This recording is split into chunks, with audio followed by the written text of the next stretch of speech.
Hey there, William Wickland here. Today we are going to install Blackstone locks on a Ford Transit.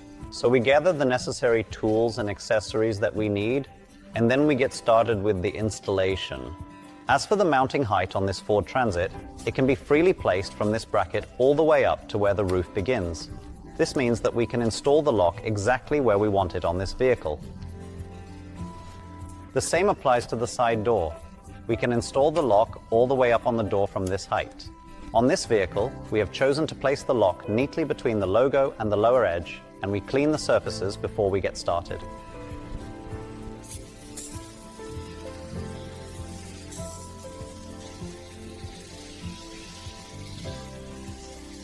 In the next stage, we unpack the supplies from the boxes. I usually just pour it out on the table like this and then sort it out.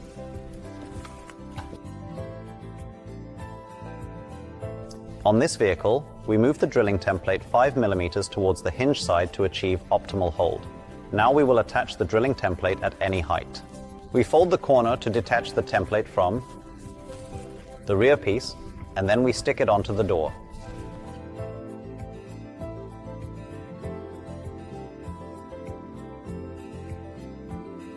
On the side door, we carefully place the template so that the black line exactly aligns with the edge of the door panel. Since the packages and drilling templates are universally applicable, we do not always drill all the holes. Instead, we skip the holes that are not needed for this installation, as you can see in the picture. Now, in the process, we use an automatic punch to mark the positioning.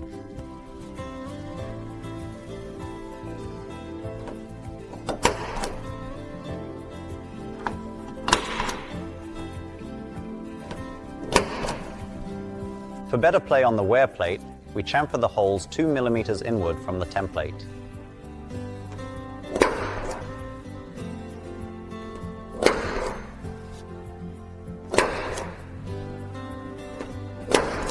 When it comes to the driving and holding of the side door, we angle it slightly downwards for the wear plate and a bit to the right to compensate when the hinges on the car door give way and the door starts to sag. Angle it in the middle.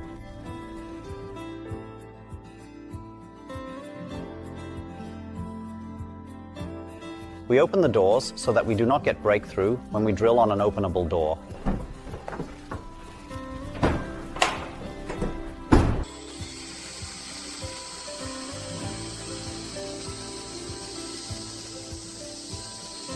When we drill the hole for the emergency cable, there is a backing plate quite close behind. Drill carefully so that you do not break through.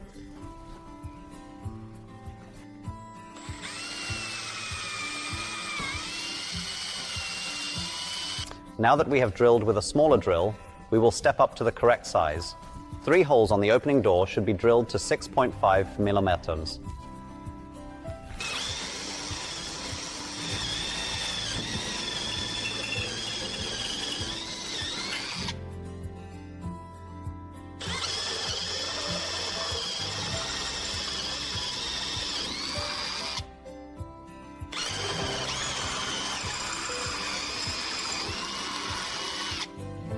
Carefully drill a 7.5 mm hole for the cable.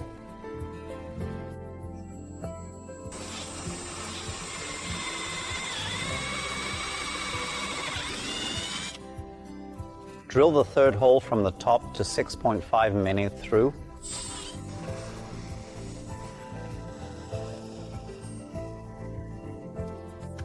Now we have drilled a through hole of 6.5 mm. The remaining 3 should be 9 mm, only the outer plate. Drill the other 3 holes to 9 mm.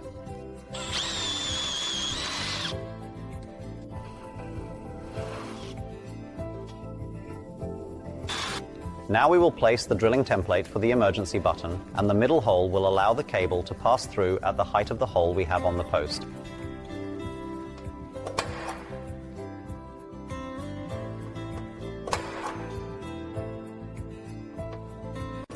We will now proceed to drill once again with a smaller drill bit to start with. Drill all 3 holes carefully to a depth of 7 mm. Be very careful of any potential breakthrough. Use a countersink to deburr the edges, or alternatively, a manual deburring tool.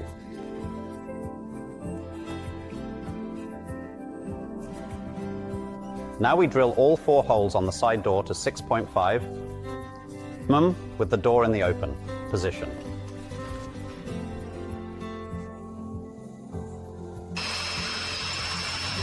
Now we have drilled the holes in the opening side door. Now we are drilling all 4 holes in the body to 9 mm. We repeat the steps and use a countersink to chamfer. To deburr the inside of the side door, it is advantageous to use an angle grinder or a manual deburring tool, such as. Now it's time for the rust protection treatment, and we start by applying cavity wax in the cavity.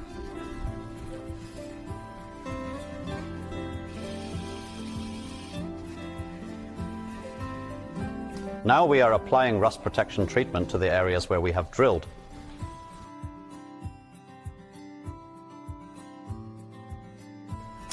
For single sheet metal, we use the long split rivet, and for double sheet metal, we use the short rivet. In the upper holes, there was a single sheet metal, so we used the long split rivet. However, in the lower hole, there was a 2-strong sheet metal behind, which is why we used the short rivet. The entire side of the body consists of a very strong sheet metal, and therefore we used the short rivet in all 4 holes on the body side. Replace the fitting on the pliers with M5 and screw in the small accompanying rivets that we will use to secure the emergency cable. Secure them in the lower and upper hole on the post.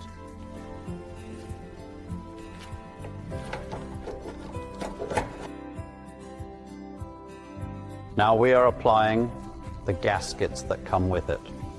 Now we use a click of Loctite in all the rivets that are weak or medium strength. You must not use strong Loctite. Take a small shim washer and a countersunk screw and secure the shim to the back door. Take out a final link, a long screw, a countersunk head, and a short screw 25 mm with a countersunk screw head.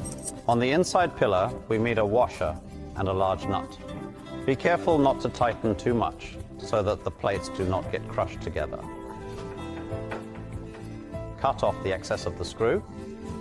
Secure the shims with 2 screws with ball heads and washers, and the end plate with 2 countersunk screws, 25 meter-nerners long.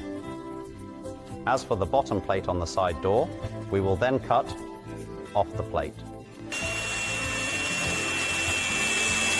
Take out a shim, a bottom plate, 2 screws with a countersunk head that are 20 mm long, a small washer, and a large nut.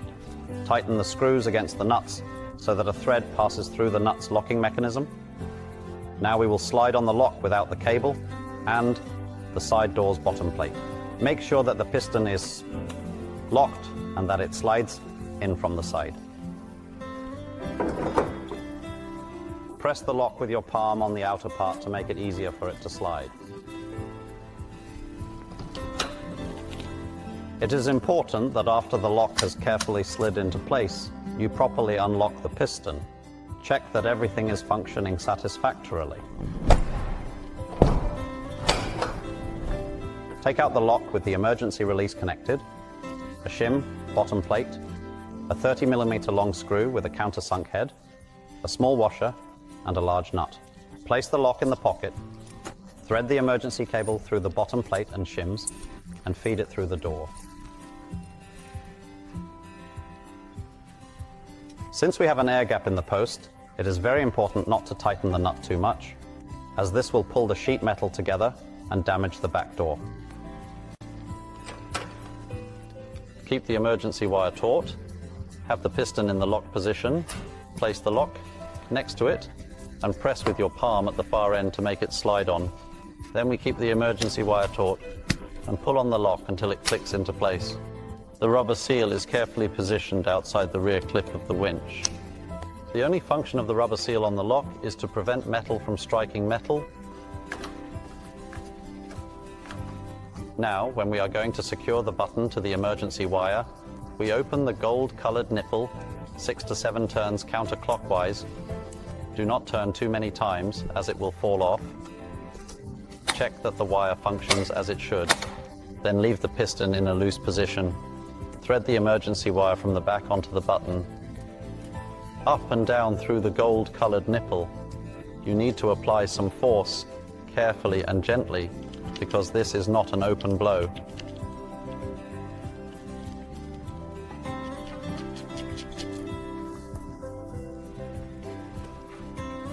When the emergency wire has been pulled through, it moves forward but not backward. If it has been pulled too far forward and you want to reverse it,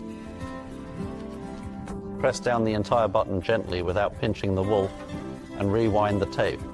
When the piston is in the locked position, you can pull the button forward to the post without pulling on the emergency wire. If you have done this, it is completely and securely adjusted. Now that the emergency wire is properly adjusted, we will close the gold-colored nipple. Screw half a rotation at a time and be careful not to pinch the emergency wire carefully. Slowly and carefully tighten it with your hand or tool until you feel a noticeable resistance. Take 2 screws, M5 and a hex key, 3, and fasten them into the rivets. Then, take a pair of wire cutters and cut off the excess from the emergency wire. If you do not have a narrow pair of pliers that can fit, you can advantageously push out the button in the air before you cut. Now that we have successfully completed the installation, we will carefully blow off the car's surfaces with high-pressure compressed air, lubricate the engine cylinders with CRC lock oil,